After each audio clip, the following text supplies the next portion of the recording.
नमस्कार दोस्तों। अनुप्रति कोचिंग योजना में जिन लोगों के अभी भी शॉर्ट लिस्टेड लिखा आ रहा है, यह वीडियो खास उनके लिए है। और जिन लोगों ने अभी तक कोचिंग ज्वाइन नहीं किया है वो भी ध्यान दें, और जिनका सबमिट लिखा हुआ आ रहा है वो इसमें एक बार इन्फॉर्मेशन देख लें। तो इस वीडियो में मैं बताना चाहूँगा कि ऐसे लोग जिन लोगों के अभी भी शॉर्ट लिस्टेड लिखा हुआ दिखाई दे रहा है, जैसे कि मैं आपको बता देता हूँ कि आपकी जो SSO ID है उसको लॉगिन करने के बाद आप ट्रायल में जाकर वहाँ देखेंगे तो वहाँ पर आपको इस तरीके का दिखाई देगा स्टूडेंट शॉर्ट लिस्टेड, जो कि काफ़ी दिनों से दिखाई दे रहा है। इसके बाद से आगे नहीं बढ़ रहा है, जबकि कई लोगों का यह आगे बढ़कर अप्रूव भी हो चुका है और उनके स्टेटस इस तरीके का दिखाई देगा। और वो स्टेटस रहेगा कि finally selected by state admin. तो इस तरीके से दिखाई देने के बाद आप फाइनली सेलेक्टेड हो जाते हैं। और यह स्टेटस कब दिखाई देता है कि स्टूडेंट को सबसे पहले स्टूडेंट ने फॉर्म को सबमिट किया, उसके बाद स्टूडेंट का शॉर्ट लिस्टेड हो गया, यानी कि मेरिट लिस्ट में नाम आ गया था, प्रोविजनल मेरिट लिस्ट में। अब उसके बाद जिनके ऑटो वेरीफाइड थे वो ऑटो सिस्टम से वेरीफाइड होकर सीधे ही कोचिंग संस्थान में फॉर्म पहुंच गए, और जिनके मैनुअली चेक होने थे वो मैनुअली चेक होके फाइनली सेलेक्टेड हो चुके हैं। ये DLO से मैनुअली चेक होके फॉर्म फाइनली सेलेक्टेड हो गए। अब फाइनली सेलेक्टेड होने के बाद इनको कोचिंग जाना है, और ये जो कैंडिडेट हैं ये कोचिंग जा चुके हैं और वहाँ पर इन्होंने ज्वाइन भी कर लिया है, यानी कि वहाँ पर वेरिफिकेशन कंप्लीट करके ज्वाइनिंग बटन पर क्लिक कर दिया है, ताकि इनका एडमिशन वहाँ पर सुनिश्चित हो गया है। अब ऐसे लोग जिनका अभी तक भी शॉर्ट लिस्टेड दिखाई दे रहा है, तो ऐसे लोगों को चिंता करने की ज़रूरत नहीं है। जिनके शॉर्ट लिस्टेड दिखाई दे रहा है वो नेक्स्ट 2 डेज यानी कि कल या परसों में 100% उनका भी final selected by state admin लिखा हुआ आ जाएगा, या फिर उनके अगर डॉक्यूमेंट्स में कमी है या पात्रता नहीं रखते हैं तो उनका फॉर्म रिजेक्ट हो जाएगा। हालांकि फॉर्म रिजेक्ट होने के चांस बहुत कम है, क्योंकि आपके डॉक्यूमेंट्स सही होंगे जहाँ तक, क्योंकि 1 या 2 डॉक्यूमेंट्स ही आपने अपलोड किए हैं, और अगर आप पात्रता नहीं रखते हैं तो आपका फॉर्म रिजेक्ट कर दिया जाएगा। तो ये जिनके शॉर्ट लिस्टेड दिखाई दे रहा है वो 1 या 2 दिन का वेट करें, कल या परसों में कन्फर्म उनके लिए गुड न्यूज़ आ जाएगी।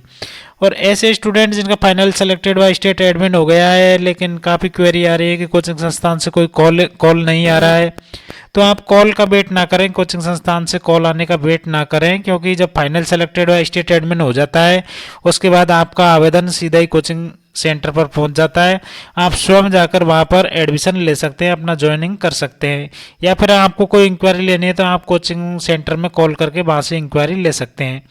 अब आपको ज़रूरत है इसमें कौन कौन से डॉक्यूमेंट्स की चाहिए ज़रूरत पड़ेगी, तो डॉक्यूमेंट्स के लिए मैं आपको बता देना चाहूँगा कि अपने अपने कोर्स के हिसाब से जो आपने डॉक्यूमेंट्स एप्लीकेशन फॉर्म में लगाए थे उन्हीं डॉक्यूमेंट्स की ज़रूरत पड़ने वाली है। तो सबसे पहले तो आपको इस एप्लीकेशन फॉर्म का प्रिंट आउट लेना है, एप्लीकेशन फॉर्म का प्रिंट आउट लेना है जो कि आपने आवेदन किया था अनुप्रति कोचिंग योजना के लिए। एक तो प्रिंट आउट हो जाएगा, इसके अलावा आपको एक पासपोर्ट साइज़ का फ़ोटो की ज़रूरत पड़ेगी। इसके अलावा आपकी 10th की मार्कशीट, आधार कार्ड, इन सब डॉक्यूमेंट्स की ज़रूरत पड़ेगी। अगर आपका कोर्स और कोई है तो जैसे BA की मार्कशीट है या फिर RSCIT की मार्कशीट है, तो इस तरीके का आप जो डॉक्यूमेंट्स आपने अपलोड किए हैं केवल वही डॉक्यूमेंट्स की ज़रूरत पड़ेगी। हो सके तो आप अपनी बैंक पासबुक या चेकबुक की कॉपी भी एक लेकर चले जाइए, ताकि कोई आपको समस्या न रहे। हालांकि इनकी ज़रूरत नहीं है, लेकिन अगर मांग लेते हैं तो आप लेकर साथ में जाइए। अब इसमें मैं आपको बता देना चाहूँगा कि काफ़ी जो इससे संबंधित निर्देश दिए गए थे कि 1 माह में कोचिंग में उपस्थिति देना अनिवार्य रहेगा, और 1 माह में अगर आपने उपस्थिति नहीं दी तो आपका चयन स्वतः निरस्त कर दिया जाएगा।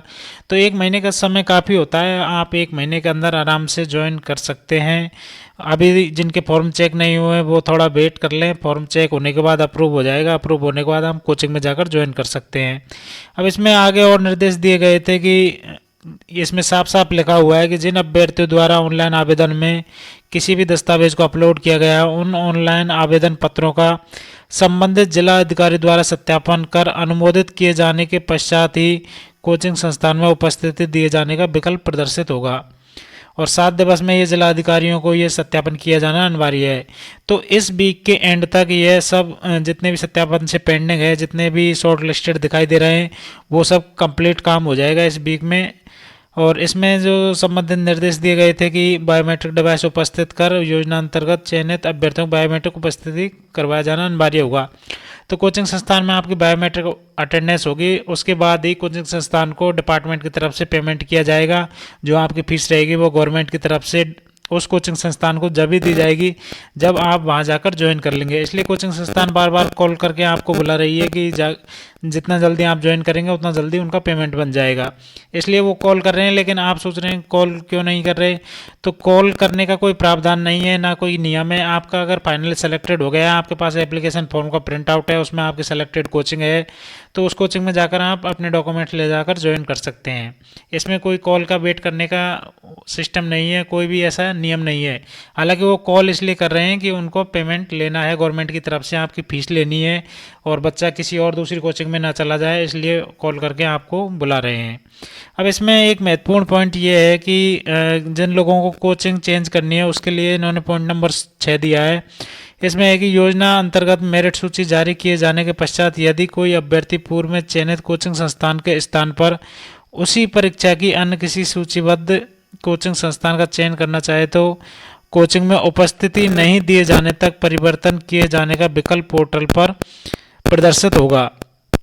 यानी कि कोई स्टूडेंट ऐसा है जिसको कोचिंग संस्थान को चेंज करना है, दूसरी कोचिंग संस्थान में जाना है, लेकिन उसी कोर्स की कोचिंग संस्थान में मिल सकता है उसको एडमिशन, और वो भी जो सेलेक्टेड कोचिंग जो अनुप्रति कोचिंग योजना के अंतर्गत रजिस्टर्ड कोचिंग है, जो कि 51 कोचिंग रजिस्टर्ड हैं, उन्हीं कोचिंग संस्थान में आप अपना चेंज करवा सकते हैं जो भी चयन हुआ है।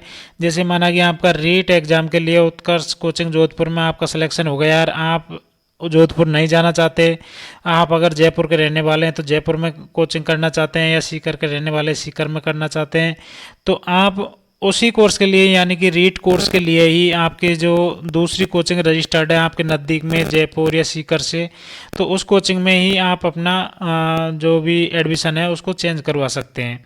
तो इसके लिए अभी तक ऐसा कोई ऑप्शन मिला नहीं है, लेकिन इसमें ऑप्शन जल्दी उपलब्ध करवाया जाएगा, और इसमें अपडेट यही है कि बहुत ही जल्दी ये ऑप्शन आने वाला है। जिन लोगों के कोचिंग चेंज करनी है उनके लिए बड़ी अपडेट है, और बड़ी अपडेट ये है कि उनको जल्दी से एक ऑप्शन मिल जाएगा। ऑप्शन कहाँ मिलेगा, ना तो वो कोचिंग संस्थान में मिलेगा जिस कोचिंग संस्थान में आपने एडमिशन लिया है, क्योंकि वो कोचिंग संस्थान में अगर ऑप्शन मिलेगा तो वो कोचिंग वाले आपको छोड़ेंगे नहीं, क्योंकि उनकी तो फीस का नुकसान हो जाएगा, एक स्टूडेंट उनका चला जाएगा, तो उनके पास ये ऑप्शन नहीं रहेगा। ये बात आप क्लियर कर लें, क्योंकि जो भी कोचिंग संस्थान है अगर उसको ऑप्शन उपलब्ध करवा दिया तो वो आपका एडमिशन को चेंज नहीं करने देगा, दूसरी कोचिंग में नहीं जाने देगा, क्योंकि उन्होंने इतनी मेहनत करके अपना रजिस्ट्रेशन करवाया है तथा आप लोगों को एडमिशन दिलवाया है, मतलब कि आप उसमें सेलेक्ट हुए हैं उस कोचिंग में, तो वो आपको जाने नहीं देगा, क्योंकि फीस उसको गवर्नमेंट से लेनी है। तो कोचिंग संस्थान पर यह ऑप्शन विकल्प नहीं मिलेगा कोचिंग संस्थान की आईडी पर। दूसरी बात करते हैं हम कि डीएलओ की आईडी पर डिस्ट्रिक्ट लेवल ऑफिसर की जो आईडी होती है जहाँ से आपके फॉर्म चेक किए जा रहे हैं, और जो ऑटो अप्रूव फॉर्म थे वो सीधे ही डिपार्टमेंट की तरफ से कोचिंग संस्थान को पहुंच गए थे, तो वहाँ पर भी इस ऑप्शन के प्रदर्शित होने के चांस बहुत ही कम है, 0.0001, माना कि बिल्कुल नगण्य के बराबर चांस है। क्योंकि डीएलओ लेवल पर कोचिंग चेंज का अगर ऑप्शन देते हैं तो लगातार वहाँ पर स्टूडेंटों की भीड़ पहुँच जाएगी कि सर मुझे कोचिंग चेंज करनी है, मुझे ये करना है, तो इस तरीके से भीड़ बढ़ाने का इनका उद्देश्य नहीं है, और इनको पता भी नहीं चल पाएगा कि किसको कैसे करना है, किसको क्या करना है, तो ये वर्कलोड बढ़ाना हुआ डिपार्टमेंट का। इसलिए जिला लेवल अधिकारी होता है डीएलओ लेवल समाज कल्याण, तो उस पर भी ये ऑप्शन दिए जाने का चांस बिल्कुल खत्म है।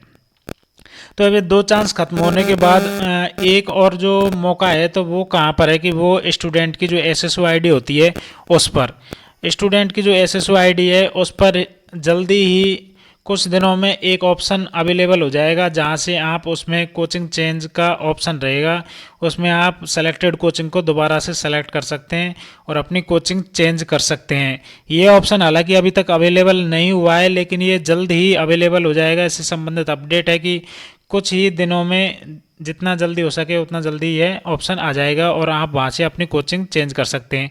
लेकिन इसके लिए बस शर्त यही रहेगी कि आपके जो कोचिंग संस्थान अलॉट हुआ है उसको आपको उसमें आपको ज्वाइनिंग नहीं करनी है, तथा उसी परीक्षा के लिए जो सेम परीक्षा कोर्स है उसके लिए आप और जो भी सूचीबद्ध कोचिंग है उनमें से ही चेंज कर सकते हैं। जैसे 51 कोचिंग रजिस्टर्ड है तो 51 में से ही कर सकते हैं, सेम कोर्स के लिए कर सकते हैं।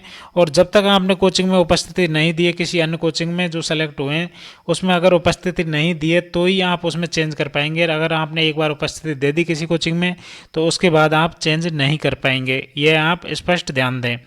अब इससे संबंधित आपको अनुप्रति कोचिंग योजना से संबंधित कोई भी आपके सवाल जवाब हो तो आप कमेंट कर सकते हैं। एट ए टाइम, किसी भी टाइम आप कमेंट कर सकते हैं। आपको संभवतः 5 मिनट के अंदर रिप्लाई देने का प्रयास रहेगा, चाहे आप दिन में कर रहे हैं रात में कर रहे हैं, किसी भी टाइम आप कमेंट कर सकते हैं, तुरंत आपको रिप्लाई मिल जाएगा। किसी भी तरह की समस्या है तो आप कभी भी कमेंट कर सकते हैं, आपको प्रत्येक कमेंट का जवाब यहाँ पर इस चैनल पर मिलेगा। तो अनुप्रति कोचिंग योजना मेरिट लिस्ट जारी हुई है, इससे संबंधित आपकी प्रत्येक पॉइंट पर हेल्प की जाएगी। और इससे संबंधित जो सबमिटेड कैंडिडेट हैं उनके लिए भी घबराने की कोई ज़रूरत नहीं है, क्योंकि 15,000 सीटों में से केवल 12,992 की ये लिस्ट जारी हुई है, जिसमें से भी बहुत कम लोग इसको ज्वाइन करने वाले हैं। लगभग 6-7-8 हज़ार लोग ही इसमें ज्वाइन करेंगे, इसलिए सेकंड मेरिट लिस्ट भी आएगी। और मेरिट लिस्ट कब आएगी, सेकंड मेरिट लिस्ट, उसके लिए मैं आपको अपडेट जल्दी दे दूंगा कि कब सेकंड मेरिट लिस्ट आएगी। और जिनके सबमिट दिखा रहा है उनको कोई टेंशन नहीं है, उनको सेकंड मेरिट लिस्ट का वेट करना है। और फाइनल मेरिट लिस्ट इसमें जो मैंने बताया था कि नहीं आएगी तो वो नहीं आई, डायरेक्ट आपके फॉर्म चेक हो गए, सीधे कोचिंग संस्थान पहुंच गए। क्या और लिस्ट आएगी, लिस्ट बिल्कुल आएगी, सेकंड लिस्ट आएगी, थर्ड लिस्ट आएगी, इस तरीके की लिस्ट आएंगी। कुछ भी समझ नहीं आ रहा है आप कमेंट कीजिए, आपको पूरी जानकारी मिल जाएगी। आप कोचिंग ज्वाइन कीजिए, अनुप्रति कोचिंग योजना का लाभ उठाइए। और जिन लोगों ने अभी कोचिंग ज्वाइन कर लिया उनके लिए बहुत बहुत बधाई। काफ़ी लोगों को मैसेज आ रहे हैं कि सर हमने कोचिंग ज्वाइन कर लिया, आपने बताया उसी आधार पर। और कुछ लोगों के मैसेज आ रहे हैं कि सर हमने जो सब शॉर्ट लिस्टेड हो रहा था आपके कहने पर वेट किया और वो finally selected by state admin भी हो गया। तो आपकी इन्फॉर्मेशन काफ़ी अच्छी लगी, उसके लिए लगातार थैंक यू बोल रहे हैं। तो ऐसे लोगों के लिए मेरी तरफ से काफ़ी थैंक यू, क्योंकि आपने भरोसा रखा चैनल पर और चैनल के साथ आप बने रहे। और यहाँ से जो भी जानकारी मिलेगी आपको सही जानकारी मिलेगी, यहाँ पर झूठी अफवाह और गलत जानकारी नहीं मिलेगी। तो इस तरीके से अनुप्रति कोचिंग योजना से संबंधित और भी कोई आपके डाउट्स हैं तो आप कमेंट कर सकते हैं, प्रत्येक कमेंट्स का आपको जवाब मिलेगा। थैंक यू दोस्तों, मिलते हैं फिर नेक्स्ट वीडियो में नेक्स्ट अपडेट के साथ।